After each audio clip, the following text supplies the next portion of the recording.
각이 살아있는 정치평론 시사정각 시작하겠습니다. 오늘은 두 분 의원을 모셨는데요. 전용기 더불어민주당 의원 그리고 서지영 국민의힘 의원 나오셨습니다. 어서 오세요. 네, 안녕하세요. 대선을 한 달 앞두고 정치권이 경랑 속으로 빠져들고 있습니다. 관련 영상부터 보시죠. 제2심이 골프 발언을 무죄로 판단한 것에는 공직선거법 제250조 제1항의 법리를 오해하여 판결에 영향을 미친 잘못이 있습니다. 다수 의견에 따라 다음과 같이 판결. 원심 판결을 파기하고 사건을 서울 고등법원에 환수합니다. 대법원은 졸속 재판을 하며 대선에 부당하게 개입했습니다. 글쎄, 제가 생각했던 것과 전혀 다른 방향의 판결인데 결국 국민의 뜻이 가장 중요하다 이 말씀을 드리겠습니다. 정치는 결국 국민이 하는 것입니다. 국민의 뜻을 따라야 되겠죠. 국민의 뜻을 따라야 되겠죠. 보수 진영에선 후보 사퇴 촉구 공세가 이어지고 있습니다. 이 상태로 대선이 치러진다면 더 큰 국민적 혼란이 올 것은 불을 보듯이 뻔한 일입니다. 대한민국의 정의가 살아있음을 보여주는 판결을 하셨습니다. 법이 얼마나 엄정하고 무서운지를 깊이 깨닫고 스스로 후보직에서 사퇴할 것을 촉구합니다. 최종적으로는 선고가 아니라 우리의 선거로 이재명 대표를 이길 겁니다. 저에게 압도적인 지지를 몰아주십시오. 지금 저 이재명을 꺾을 수 있는 사람 저뿐이 없습니다. 민주당은 본회의를 앞두고 예정에 없던 국회 법제사법위원회를 긴급 소집했습니다. 최상목 부총리 탄핵안을 본회의 표결에 붙이려고 의결 절차에 나선 겁니다. 최 부총리는 탄핵안이 상정되기 4분 전인 밤 10시 28분 전격 사의를 표명했습니다.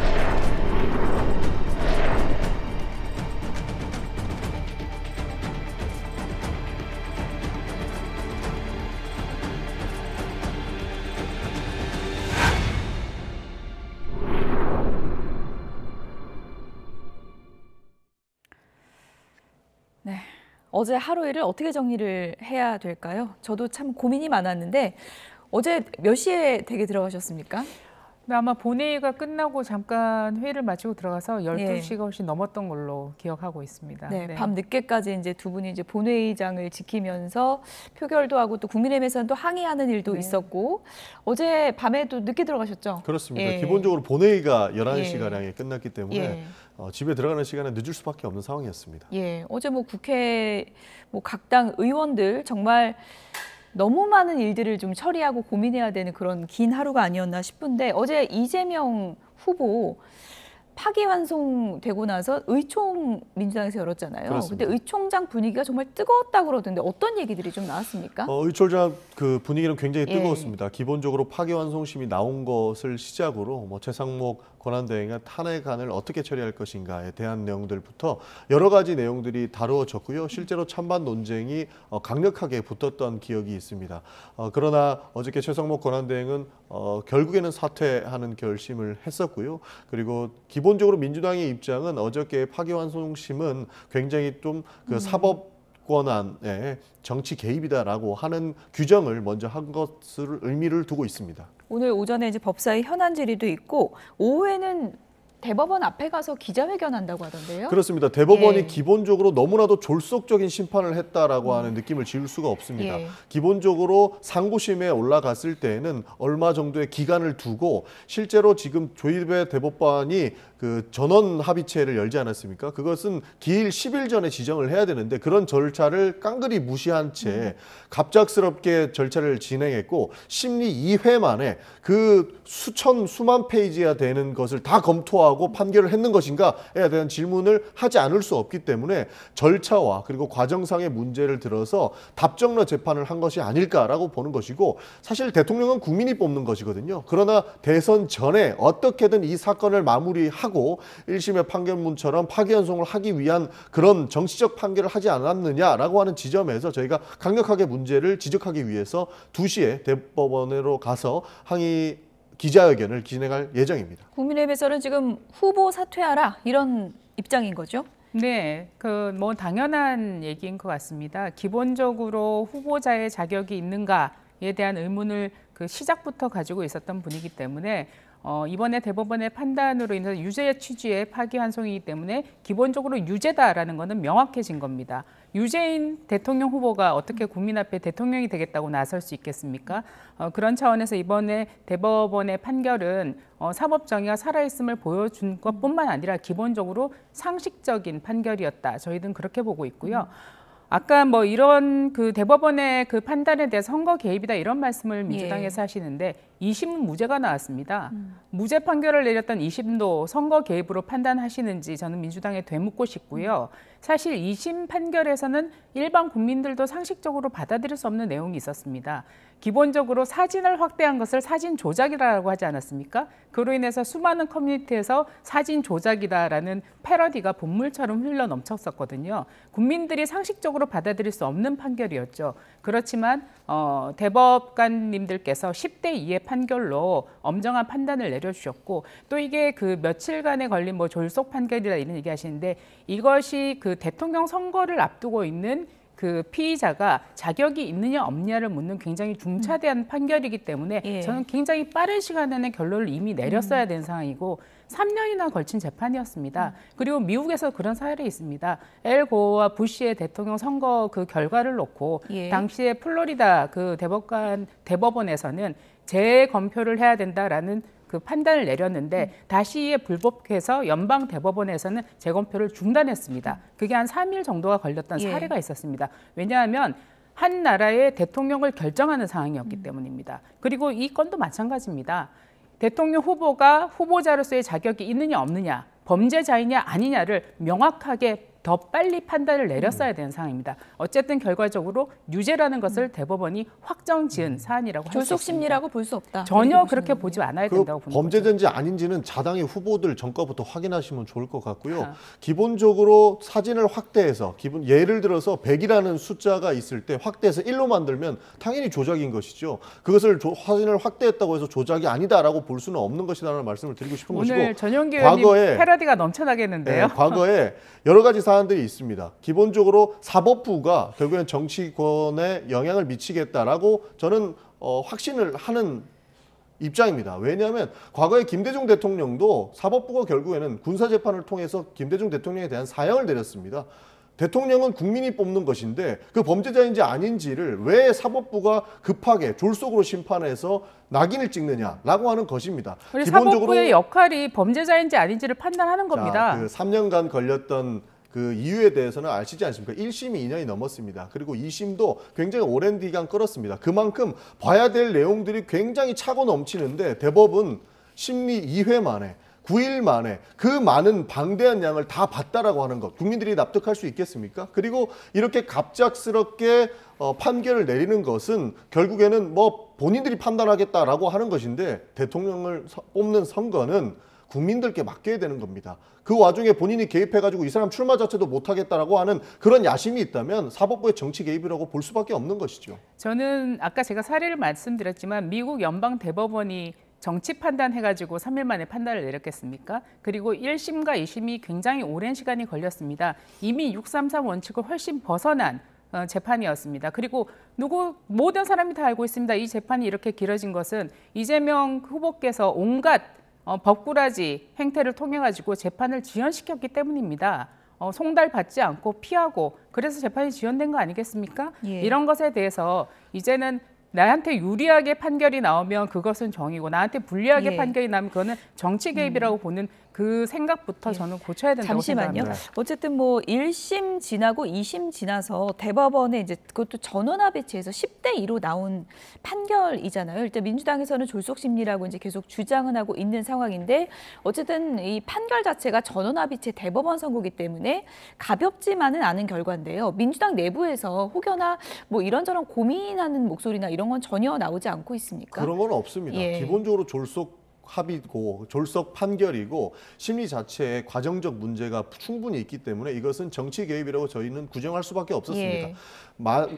우리 서정 대변인께서 말씀해 주신 분 어느 정도는 인정해야 될 부분이 대법원에서 판결이기 때문에 예. 굉장히 무겁게 받아들여야 된다. 그리고 전원 합의체이기 때문에 무겁게 받아들여야 된다라는 것 저도 100% 동의합니다. 그거는 법치주의에서 기본적인 요건이기 때문에 그런 건데 대법원 그 12명의 대법관들도 기본적으로 이 내용을 깊게 들여다봤고 나서 그러니까 깊게 들여다본 이후에 판결을 했다면 당연히 수긍할 수밖에 없겠죠. 그러나 굉장히 수만 페이지가 되는 내용이 굉장히 많은 그런 심리였음에도 불구하고 단 2차례만 심리를 하고 판결을 했다라는 것, 이것은 내용을 모르고 판결했다라는 사람도 충분히 있을 수 있기 때문에 예. 그 부분에 문제 제기를 하는 겁니다. 그리고 예. 저희가 사법 쿠데타라고 적용을 하고 왜 이렇게 이재명 대표 하나 잡아내리기 위해서 이렇게 초엘리트들이 노력을 하는가에 대한 의심을 하게 된 이유도 결국에는 윤석열 대통령 구속 취소해 준 것도 법원이었고 이렇게 졸속 심리로 인해서 이재명 대표의 선거법 문제를 다시 한번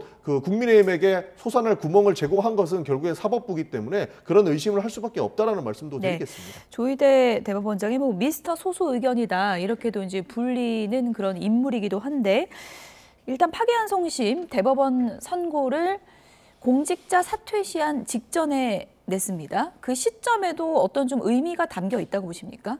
뭐 조희대 대법관께서는 뭐 제가 뭐 개인적으로 아는 바는 예. 없지만 이분이 어떻게 알려져 있냐면 굉장히 원칙주의자다. 그 원칙에 입각해서 또 확고하다. 예. 이런 얘기로 굉장히 알려져 있으시죠. 뿐만 아니라 이분이 아마 그 국회에서 저기 민주당이 임명 동의안도 가결을 시켰습니다. 당시에 제가 알기로는 264표의 찬성을 얻으신 분이에요. 그럼 여야가 공히 그 조희대 대법관에 대해서는 존중하고 존경하고 인정을 받으시는 분이라고 할 수 있었던 거죠. 예. 그런데 이번에 이런 판결이 진행되는 과정에서 원하지 않은 판결이 나오니까 이제는 그 사람 자체를 공격을 하고 들어가는 것 같습니다. 기본적으로 판결 결과에 대해서 승복하지 않고 있다. 저는 그렇게 보고 있습니다. 네. 우리가 지난번에 헌재 판결에 대해서도 얼마나 승복을 요구했습니까? 그러나 판결이 나기 직전까지 민주당은 그 어느 누구도 승복한다는 입장을 내지 않았어요. 이번에 대법원 판결 어떻습니까? 2심 무죄가 되었을 때는 그 사법 정의라고 다 하지 않았습니까? 근데 3심에서 유죄 취지에 파기환송이 되니까 뭐 사법 쿠데타네 무슨 정치 재판이네 왜 대법관을 이렇게 모욕하는지 모르겠습니다. 대법관들이 뭐 한두 명이 하는 거 아니지 않습니까? 12분이 판단해서 10명은 유죄 취지의 파기환송에 입장을 드셨고 또 2명은 또 다른 의견을 냈습니다. 그러면 대법원의 판단을 존중하고 받아들이는 것이 우리나라의 사법 질서를 지키고 존중하는 거라고 생각합니다. 더 이상 대법관들을 모욕하지 않으시기를 바랍니다. 절차와 과정을 지켰다면 부탁드립니다. 문제도 예. 없을 판결이라고 봅니다. 그러나 그 절차와 과정을 깡그리 무시했고 두 차례 심리만으로 이 거대한 심판을 했다. 그리고 12명의 재판관들이 다른 업무를 다 제껴놓고 이것만 봤을까요? 그렇지 않다고 보거든요. 그런 차원에서 졸속 심판이라고 하는 그런 문제 제기는 안 할 수가 없는 상황입니다. 그리고 조희대 대법관을 모욕하신다고 하시고 그리고 뭐 200여 분 이상의 국회 의결이 있었다고 하는데 제가 조희대 대법관 인사청문위원이었습니다. 그때 당시 여러 가지 이야기를 또 많이 했어요. 그러나 원칙주의자길 바라면서 임명 동의를 할 수밖에 없는 것이죠. 대한민국 상권 분립이고 그것을 인정해야 되기 때문에 이렇게 보내놨는데 그 원칙주의자가 갑작스럽게 이런 과정과 절차를 무시한 채 굉장히 짧은 기일 안에 심리를 끝냈다는 것이 문제가 있다는 겁니다. 어제 대법원 선고에 대해서 오늘 아침 각 당에서 어떤 목소리가 나왔는지 그 목소리부터 좀 들어보겠습니다. 대법원이 어제 이재명 후보의 공직선거법 사건을 파기환송했습니다. 지극히 비상식적이고 불공정한 정치적인 판결이자 대법원에 의한 사법 쿠데타이자 대선 개입입니다. 이러다 조희대 대법원이 내란 속의 윤석열에게 무죄를 선고할 거란 우려마저 나오고 있습니다. 짜고 치는 것처럼 대법원 판결이 나자마자 한덕수는 총리직을 사퇴했고 오늘 대선 출마를 선언한다고 합니다. 조직적 공작이 착착 진행되고 있다고밖에 볼 수 없습니다. 한덕수와 최상목은 헌법과 법률을 대놓고 무시하며 노골적으로 내란 진압을 방해한 큰 책임이 있습니다. 만에 하나 이재명 후보가 대통령이 되어 자기 입맛에 맞는 인사들로 헌재를 채운다면 해당 공직선거법 조항을 유언으로 만들어 법조문 자체를 폐지할 수 있습니다. 즉 법의 폐지로 재판을 완전히 박살내는 법제 완박입니다. 공직선거법 재판은 그 시작에 불과합니다. 따라서 이재명 후보가 대통령이 되면 법제 완박 셀프 사면 프로젝트를 강행할 가능성이 대단히 높습니다. 네, 어제 선거 이후 민주당 의원들도 상당히 격앙된 반응을 내놓기도 했는데요. 어떤 내용인지 좀 보시죠. 먼저 최민희 의원, 대법원의 대선 개입이다. 윤석열 친구, 조이대의 사법 쿠데타다. 이렇게 표현했고요. 정청래 의원, 대통령은 대법원이 뽑지 않는다. 국민이 뽑을 것이다. 이렇게 얘기를 했습니다. 김병기 의원, 격앙된 표현을 올렸다가 몇 번 좀 수정을 거치기도 했는데요. 사법 권력의 헌법 질서를 무시하고 입법 행정 권력까지 장악하겠다는 건가? 한 달만 기다려라. 이런 표현을 쓰기도 했습니다.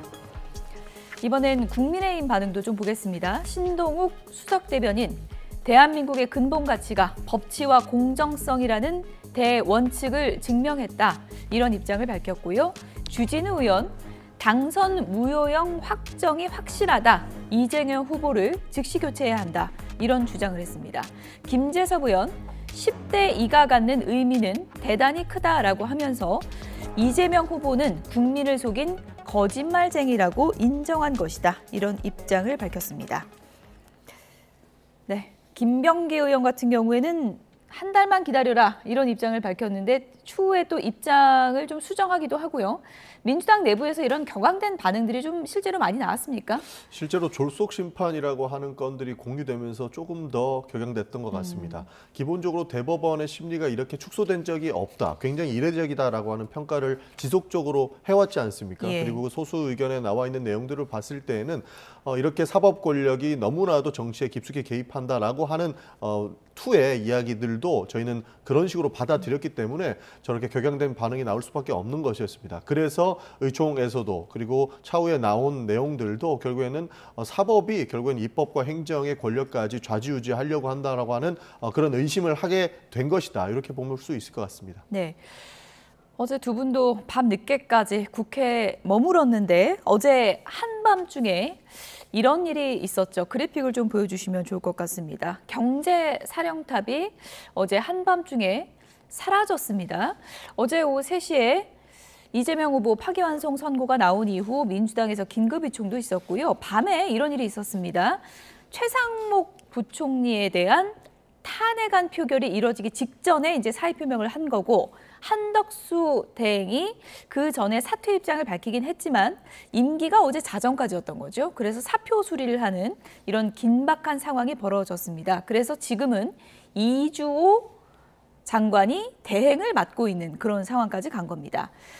최상목 부총리 탄핵안 표결은 어떤 의도입니까? 이건 뭐 대법원 선고에 대한 파장입니까? 어떤 연관관계입니까? 사실 그것과 관련이 없다라고는 할 수 없겠습니다. 왜냐하면 국민들께서 그렇게 받아들이실 거니까요. 어제 의총에서 얘기가 나왔습니까? 의총에서 나왔습니다. 이렇게? 그런데 기본적으로 최상목 권한대행의 그 탄핵 소추는 원래 의사일정 안에 올라와 있던 내용입니다. 그게 본회의 의사일정에 올라 있지 않았지만 법사위에서 이미 한 번의 청문회를 거쳤었거든요. 실제로 청문회를 거치면서 한덕수 권한대행과 그리고 최상목 권한대행의 그 문제점들이 자주 논의가 됐었고 최상목 부총리에 대한 그 탄핵소추 법률적 위반 행위들은 지속적으로 문제 제기가 왔기 때문에 법사위에서 조사를 마치고 탄핵 의결로 들어가는 절차였다. 이렇게 봐주시면 좋을 것 같습니다.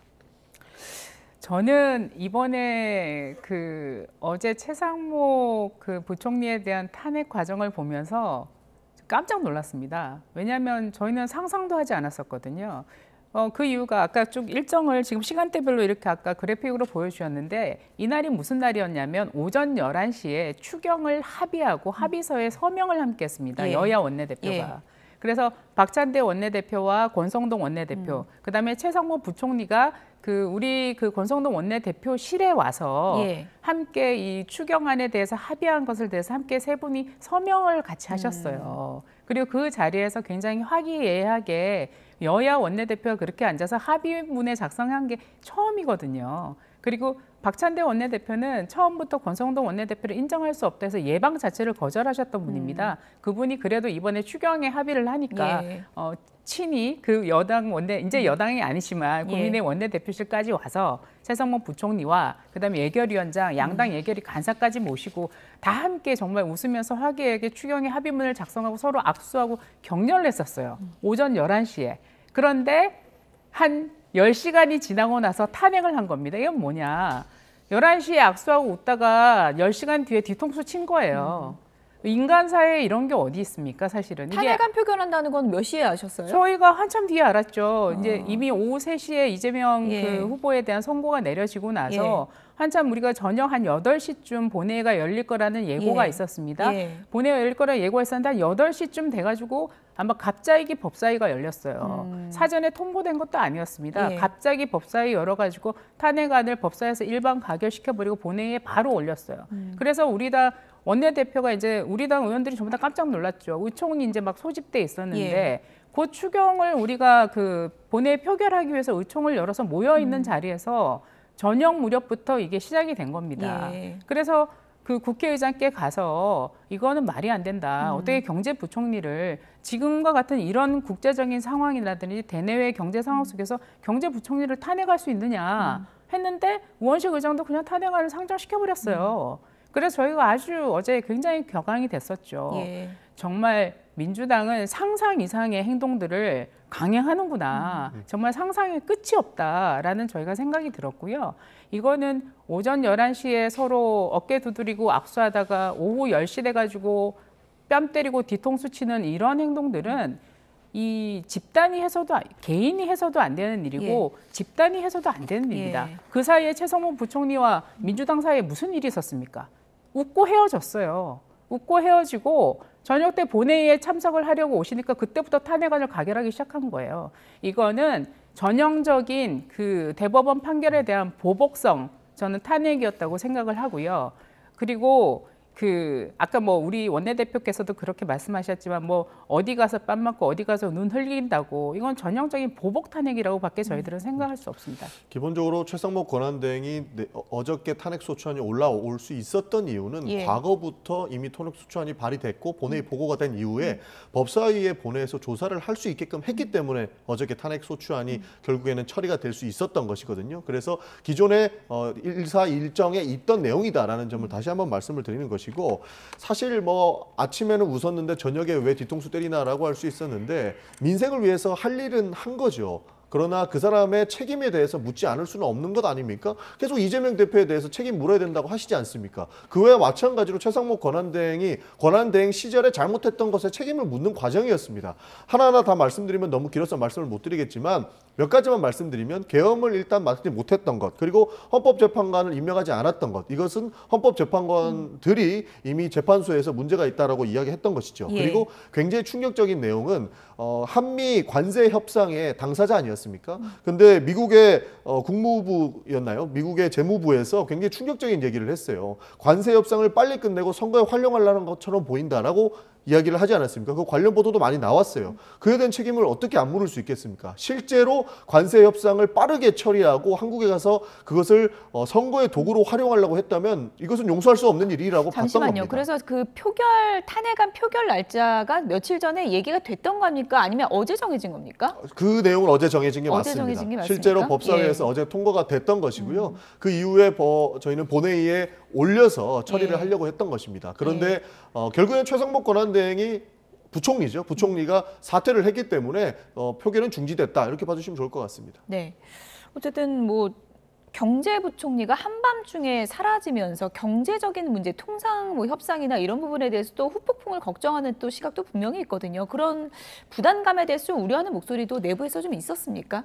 충분히 있었습니다. 기본적으로 경제 통이기 때문에 탄핵해서는 안 된다라는 내용들은 과거부터 있었고 실제로 우려를 범하시는 분들도 있었죠.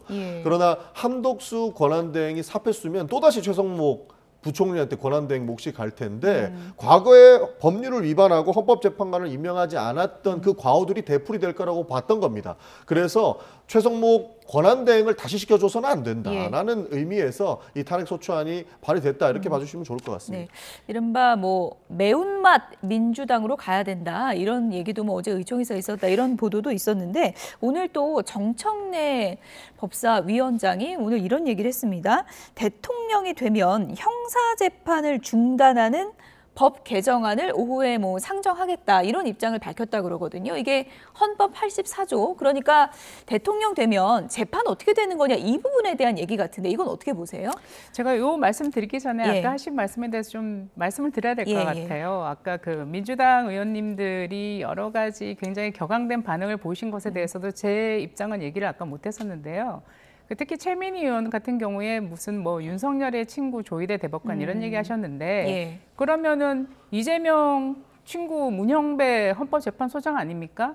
그러니까 그런 함부로 그런 얘기를 하시는 거는 굉장히 적절치 않고요. 예. 그리고 아까 대법관에 대한 예의도 아니라고 생각합니다. 제가 볼 때는 민주당 의원들께서 온갖 얘기를 지금 쏟아내시고 뭐 김병기 의원 같은 경우에 이것들 봐라 한 달만 기다려라. 이거는 협박입니다. 이것들 봐라는 추후에 지웠다 그럽니다. 네, 그리고 예. 한번 그런데 다 살아 있어요, 그게. 예. 이것들 봐라 한번 지우고 나중에 한 달만 기다려라 그 다음에 지웠어요, 예. 이분이.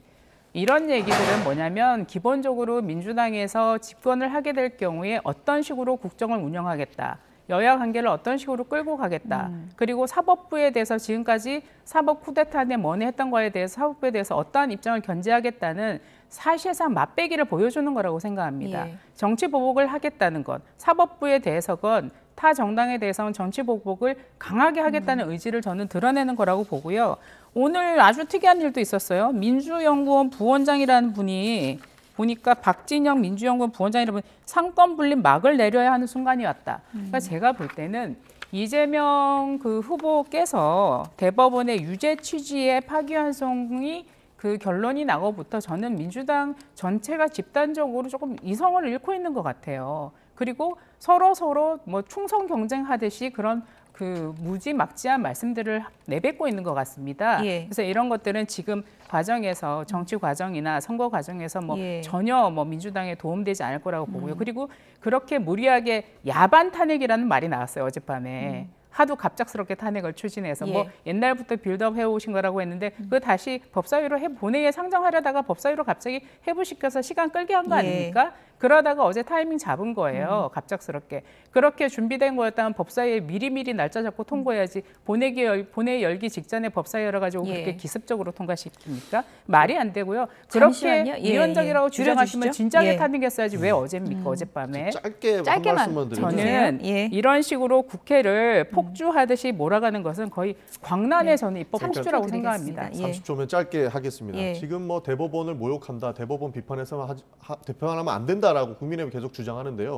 과거에 헌법재판관 모욕은 국민의힘에서 다 했습니다. 그거 안 했으면은 지금 그 말씀할 수 있겠습니다만 이런 내용들은 국민의힘에서 저희한테 비판할 부분은 아니라고 보는 것이고 예. 저희는 졸속 재판이라는 문제 제기를 하는 것이지 재판관 개인에 대해서 모욕한 적은 없습니다. 다른 사람은 다 해도 국민의힘에서는 할 수 없다라는 말씀을 드리는 것이고 예. 최성목 권한대행도 이미 미리 기일을 정했어야 됐다라고 말씀 주시는데 기일 정했으면 이렇게 비판 안 했겠습니까? 똑같은 겁니다. 그리고 지금 최성목 권한대행은 명예롭게 본인이 잘못한 거 없으면은 탄핵 소추 받아서 명예 회복하면 됩니다. 그런데 저희가 봤을 때는 캥기니까 사퇴하고 도망간 것 아닌가 하고 생각을 할 수밖에 없는 이 것이죠. 논쟁은 여기까지 듣겠고요. 제가 조금 전에 서 의원님께 질문 네. 드렸던 부분이요.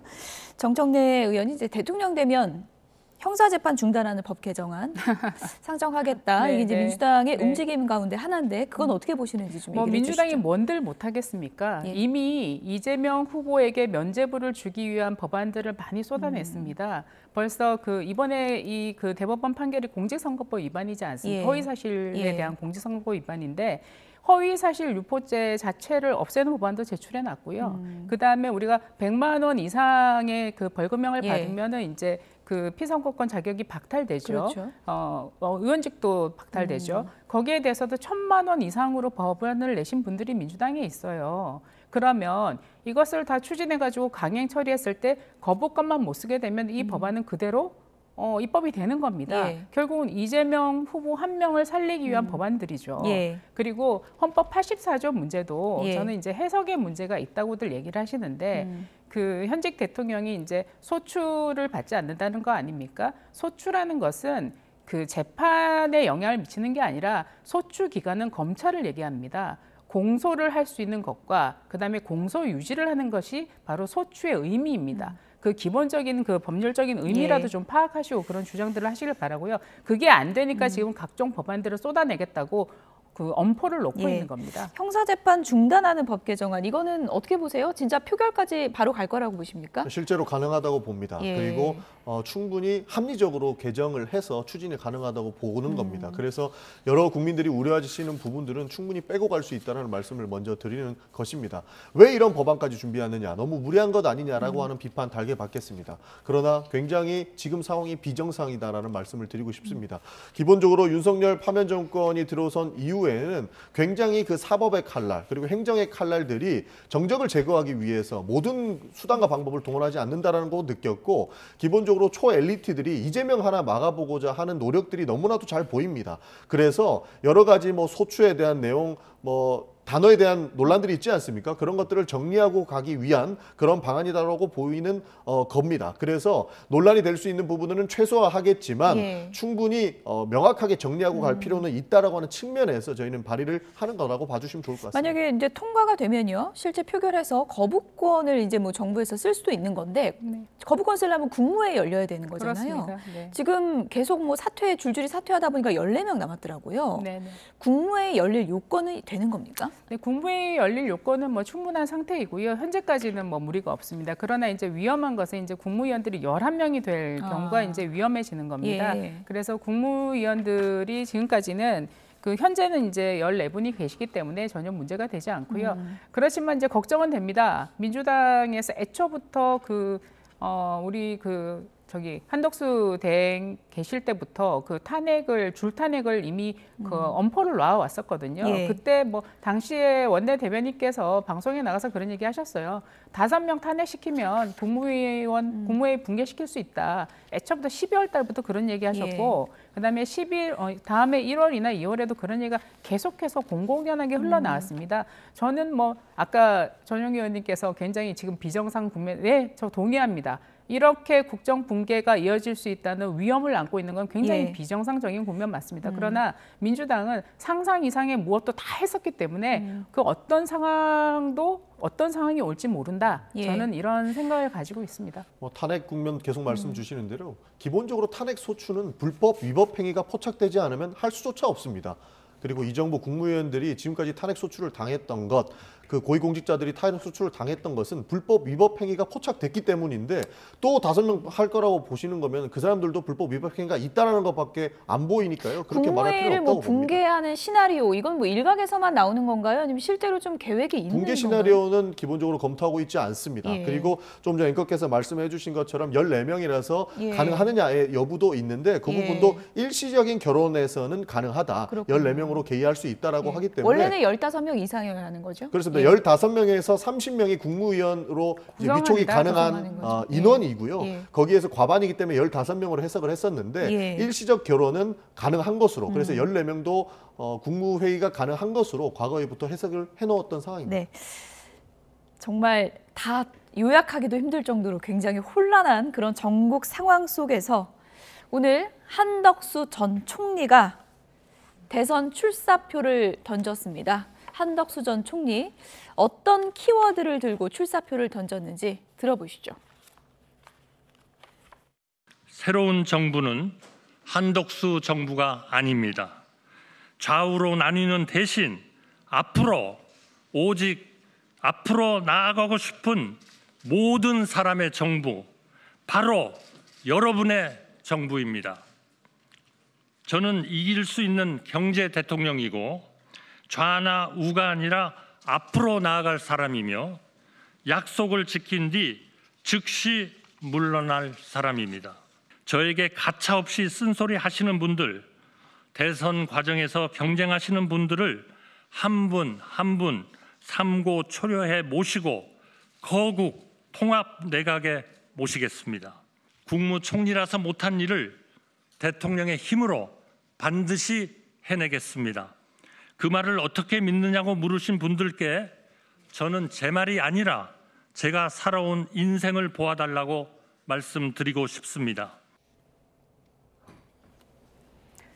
네, 출마 선언문 압축해서 들어보셨습니다. 핵심 키워드는 이제 언론에서 뽑기를 개헌, 통합, 그리고 통상과제 이렇게 꼽던데요. 어떻게 들으셨습니까? 네, 저도 여기 YTN 오기 전에 잠깐 출마 선언하시는 것을 잠깐 TV를 통해서 봤는데요. 예. 굉장히 현재 정치권에 대한 통렬한 비판으로 출발을 한 것 같습니다. 지금 이렇게 개인과 진영의 이익을 쫓는 이런 정치 싸움이 위험 수준에 도달했다. 이건 사실 부정할 수 없는 얘기인 것 같습니다. 어제 하루의 상황만 보더라도 우리 참 정치권이 너무나 부끄러울 정도로 국민들 앞에 이렇게 해서 위험한 수준에 도달했다는 것을 여실히 보여드리고 있기 때문에 그러한 진단은 저도 정치인의 한 사람으로서 부끄럽지만 정확한 진단을 하신 것 같고요. 공직생활 50년 하시면서 정말 모든 것을 내려놓고 이 현 상황만은 타개해야 되겠다라는 그런 생각에서 아마도 큰 결심을 하신 게 아닌가 그렇게 생각을 합니다. 특히 이제 인상적이었던 거는 개헌을 통해서 3년 임기 단축 개헌을 하시겠다는 명확한 목표를 얘기하시고 예. 그다음에 저는 다음 세대를 위한 디딤돌이 되겠다. 내 등을 업고 앞으로 나아가야 된다. 이런 표현을 하신 것은 굉장히 인상적인 부분이었다고 생각을 합니다. 저는 오늘 넥타이 색을 좀 유심히 봤는데 어떤 색을 멜지가 정치인한테 상당히 좀 중요한 상징이 되지 않습니까? 초록색 계열을 맺더라고요. 어떤 의미라고 보세요? 글쎄요, 제가 넥타이 색깔까지 그렇게 깊이 예. 생각해 보지는 않으셨는데요. 어쨌든 붉은색은 안 맸어요. 어쨌든 지금은 정당에 소속돼 계신 건 아니기 때문에 어떤 정당의 이미지를 부여하지는 않은 것 같고요. 그런 차원에서 선택하신 게 아닐까 그렇게 생각합니다. 일단 무소속의 좀 상징이 아닌가 그런 해석도 지금 나오고 있는 것 같은데 무소속으로 빅텐트를 치겠다. 이 계획 어떻게 보십니까? 저는 그런 의미 없다고 봅니다. 기본적으로 짜고 치는 고스톱이고 짜고 치는 고스톱이다. 사실 국민의힘 지도부에서도 거의 해당행위 비슷하게 한덕수 추대론을 이야기하고 있는 것 같더라고요. 기본적으로 공당이라면 자당의 후보들을 더 분출시켜야 되는데 한덕수 권한대행 이야기를 계속하는 거 보면서 이것은 해당행위에 준하는 행위가 아닐까라고 싶었던 만큼 충분히 지도부에서도 논의가 된 것 같습니다. 그래서 무소속 빅텐트라고 하는 것은 말의 어폐가 있는 것이고 짜고 치는 고스톱이라고 생각을 합니다. 그리고 한덕수 권한대행이 출마 선언을 하시면서 여러 가지 이야기, 좋은 얘기 많이 하셨다고 하시는데요. 저는 기본적으로 책임에 대한 이야기를 먼저 하셨어야 됐다. 그리고 그 끝도 책임에 대한 말씀을 하셨어야 됐다라는 말씀을 드리고 싶습니다. 그 이유가 뭐냐면 경제가 망가진 책임, 3년 내도록 국무총리를 했던 한덕수 후보입니다. 후보라고 불러도 되는 것이죠. 지금 그리고 외교가 무너진 책임, 그 부분도 3년 내도록 총리를 했던 한덕수 전 국무총리의 책임입니다. 그리고 직을 걸고서라도 불법 계엄을 막지 못했던 책임, 이 모든 책임, 윤석열 파면 정권이 만들어 놓은 모든 책임은 결국에 한덕수 국무총리한테 귀결되게 돼 있는데 그 이야기는 한마디도 하지 않으시고 본인이 통합을 하겠다고 하시는데 한덕수 권한대행이 책임질 사람이 나와서 통합합시다 하면 그게 통합이 됩니까? 그래서 하나마나한 기자회견으로밖에 평가할 수 없다. 저는 그렇게 보고 있습니다. 네. 출마 첫날 일정도 상당히 좀 상징성이 있다고 볼 수 있는데요. 오늘 한덕수 전 총리가 쪽방촌을 찾고요. 지금 아마 오찬이 이루어지고 있을 것으로 보이는데 오세훈 서울시장하고 오찬을 한다고 하더라고요. 어떤 의미가 있을까요? 글쎄요, 저는 오세훈 시장님께 오찬하는지 몰랐는데요. 그랬습니까? 네. 아무래도 오세훈 시장께서는 서울시정을 이끌고 있지 않습니까? 그리고 또 국무회의에 참석하시는 분이죠. 또 약자와의 동행을 서로 그렇습니다. 강조하는 공통점이 좀 있는 것 같더라고요. 오세훈 시장께서 가장 역점을 드렸던 게 약동 항상 하셨거든요. 약자와의 동행. 굉장히 강조하셔서 서울시정이 그리고 서울시정 전반적으로 조금 소외된 분들 그리고 어려운 분들의 대상으로 하는 정책들을 굉장히 많이 펴왔습니다. 그런 차원에서 아마 굉장히 공감하시는 부분들도 많고 또 국무총리 계시면서도 굉장히 각계각층의 인사들과 여러 가지 굉장히 넓은 교류를 해 오셨기 때문에 오세훈 시장과도 굉장히 이번에 여러 가지 현안에 대해서 얘기를 나누실 수도 있고요. 그리고 당면한 여러 가지 시대적인 과제, 정책적인 과제, 그다음에 한덕수 후보 이제 후보자시죠. 후보자로서의 펼쳐나갈 어떤 비전에 대해서도 여러 가지 공유하는 자리가 되지 않을까. 네. 그리고 어쨌든 정치는 오세훈 시장이 훨씬 더 먼저 하신 분 아닙니까? 네, 그렇죠. 선거 경험도 예. 많으시고 예. 여러 가지 뭐 조언을 구하실 수도 있다고 생각을 합니다. 오세훈 시장이 최근에 이준석 후보하고도 만나고 후보들과의 여러 만남을 이어가고 있잖아요. 한동훈 또 후보도 만났다고 그러고요. 어떻게 보면은 좀 빅텐트 가교 역할을 할 수도 있지 않나 그런 전망들도 나오고 있더라고요. 어떻게 보세요? 아무래도 예. 오세훈 시장께서 사실은 유력한 우리 당의 대선 후보군 중에 한 분이셨습니다. 예. 그래서 뭐 저도 개인적으로 굉장히 아쉬운 측면이 있는데요. 그렇기 때문에 그동안 쌓아왔던 역량들이 어느 대선 후보 못지 않습니다. 그래서 오세훈 후보께서 또 전국을 보시는 폭넓은 시각, 그리고 또 오랫동안 서울시를 이끌면서 가졌던 비전들에 대해서 여러 후보들이 굉장히 공유하고 싶으실 거예요. 그리고 또 일각에서는 뭐 이준석 이제 후보시죠. 후보 같은 경우도 오세훈 표를 흡수하고 싶다, 홍준표 표를 흡수하고 싶다 이러지 않습니까? 그런 차원에서의 어떤 그 여러 가지 역할을 아마 요청드리지 않을까. 여러 부분에서 역할을 요청드리고 있을 것 같습니다. 한덕수 전 총리가 오늘 뭐 출마 설만 돌았는데 출사표를 오늘 냈고요.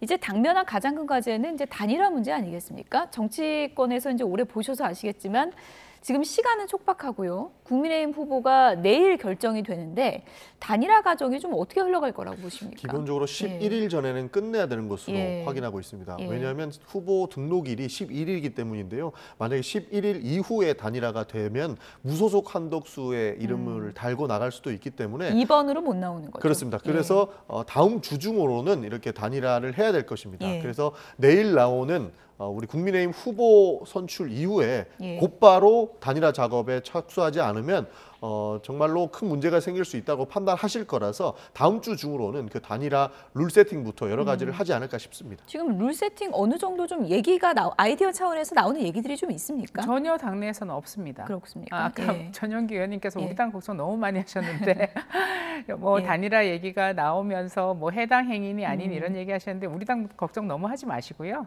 예, 민주당의 일방 독주, 비민주적인 당내 문화를 걱정하시기를 말씀드리고 싶고요. 당내에서는 단일화와 관련해서 어떠한 논의가 된다든지 구체적인 얘기가 나오는 것은 전혀 없습니다. 지금 전당대회가 바로 이제 5월 3일 내일이고 대통령 후보가 우리 당의 후보가 결정되기 때문에 이것은 후보가 결정할 사항입니다. 그래서 후보자에게 당무의 정권이 또 주어지는 부분이 예. 있고 또 후보자께서도 뭐 본인이 권한을 가지고 결정을 하시겠지만 예. 또 당내 여러 그 책임 있는 분들과 또 상의하시면서 가장 좋은 결론을 내지 않을까 싶고요. 지금으로서는 이 위기의 대한민국을 구하고 이 혼란을 극복하기 위해서는 우리 당으로서는 모든 수단을 다 써야 되고 모든 가능성을 열어놓는 자세로 뭐 이번 대선에 임하고 있다. 저는 이렇게 보고 있습니다. 그러니까 기본적으로 국민의힘에서 한덕수 차출론을 얘기하는 것은 국민의힘을 걱정하는 게 아니고요. 그만큼 지도부가 자당의 후보들에게 자신이 없다라고 하는 반증이기 때문에 그냥 말씀을 드리는 겁니다. 그래서 정치공학적으로 맞지 않는 부분들을 지적을 드리는 거다. 이렇게 받아주시면 좋을 것 같습니다. 네. 어쨌든 내일 결정되는 거잖아요. 국민의힘 대선 후보 내일 결정이 됩니다. 김문수냐 한동훈이냐 이게 결정이 되는 건데요. 김문수 후보 측 그리고 한동훈 후보 어떤 얘기했는지 내용을 좀 들어보시죠. 김문수 후보가 대통령 후보가 되면 공직선거법상의 명시적인 국민의힘 후보이기 때문에 국민의힘과 함께 가기 위해서는 여러 가지 자기 희생적 결단이 필요합니다. 그 결단을 통해서 단일화를 하는 것이기 때문에 상대방의 의견도 들어보지만 그 중심에는 김문수 후보가 주도하는 그런 단일화 협상이 있을 거라고 생각합니다. 김문수 후보나 한덕수 총리 같은 분들 훌륭하시지만 지금 이 상황에서 이재명을 막을 수 있는 분들은 아닙니다. 제가 앞장서서 목숨 걸고 막겠습니다. 지금은 제가 압도적으로 국민의힘의 후보가 되면 이재명을 이깁니다. 상황이 달라졌지 않습니까? 지금 이재명을 옆에 두고 누가 토론으로 압살하고 누가 저 범죄 혐의들을 까발리고 누가 정의를 선거로서 실현할지 자명합니다. 네, 한동훈 후보는 오늘 당원들에게 직접 손편지 편지까지 썼는데요. 뭐 어떤 내용인지 잠시 소개를 해드리겠습니다. 대법원의 이재명 파기환송으로 첫째, 우리가 이길 가능성이 커졌고 둘째, 이기지 못하면 망할 가능성이 커졌다면서 다른 분들은 개싸움이라는 표현을 썼습니다. 이 개싸움을 감당 못한다. 내가 여러분과 함께 맞겠다. 이런 각오를 올렸습니다. 그러니까 어제 이재명 후보에 대한 파기환송심으로 한동훈 후보가 조금 더 탄력을 받는 게 아니냐, 뭐 이런 시각도 있거든요. 어떻게 보십니까? 뭐 충분히 그럴 수 있다고 봅니다. 기본적으로 검사 출신이라고 하는 이미지 때문에 아무래도 이재명 후보를 대응하기 쉬울 것이다라고 하는 것이 결국에는 자기의 정치적 그 신념이기 때문에 그런 구호로 갔을 때에는 한동훈 후보가 충분히 유리할 수 있다고 봅니다. 그러나 시간이 너무 짧습니다. 한동훈 후보의 배신자 프레임을 이기기 위한 시간이 너무 짧기 때문에 아무래도 한동훈 후보가 큰 격차로 이기기에는 어렵지 않을까 싶은 것이고요. 윤석열 검찰 정부 그 몸체가 결국에는 저는 한동훈 후보와도 연결돼 있다고 보거든요. 그래서 국민들이 용서하지 않을 거라고 저는 봅니다. 개인적으로 누가 될 것 같으세요? 김문수 후보가 가능성이 높지 않을까라고 감히 평가하는데 김문수 가능성이 높다. 아직까지 그 친윤 그 프레임이 남아 있는 것이고 윤심이 작용하는 부분들이 남아 있고 한동훈 후보에 대해서는 배신자 프레임이 남아 있다고 봅니다. 그래서 한동훈 후보가 굉장히 상승세가 가파르고 빠르지 않습니까? 그 부분을 무시할 수는 없지만 감히 평가하자면 아무래도 친윤을 등에 업은 후보가 되지 않을까 싶긴 합니다. 막판 당심의 그 변수는 어떤 겁니까? 글쎄요, 사실 저희가 이틀 동안 그 보팅을 통해 가지고 모바일 투표도 하고 지금 또 여론조사도 아마 돌아가고 있을 겁니다. 그런데 보통 첫날 대부분 다 임해요. 첫날. 그렇군요. 네네. 그래서 아마 오늘은 그다지 많은 그 여론조사가 이루어지지 않을 것 같은데요. 아무도 끝까지 굉장히 저희는 쫄깃쫄깃하게 바라보고 있습니다. 네, 지금은 예측할 수 없는 상황인 것 같고요. 또 제가 지금 어차피 오늘 선거가 진행 중인데 제가 어떻다, 누가 우위에 있다 이런 말씀을 드리기 어렵고 공정성을 기하기 위해서. 그렇습니다. 어쨌든 저희는 굉장히 그 치열한 경쟁을 통해서 후보자들께서 끝까지 지금 최선을 다해 달리셨기 때문에 저는 굉장히 마지막에 또 아주 극적인 또 화합과 그런 모습을 보여주실 거라고 생각해요. 마지막 드라마는 내일 보여주실 거라고 저는 생각합니다. 내일 드라마의 주인공이 누가 될지 지켜보겠습니다. 전용기 민주당 의원, 서지영 국민의힘 의원 두 분이었습니다. 고맙습니다. 감사합니다.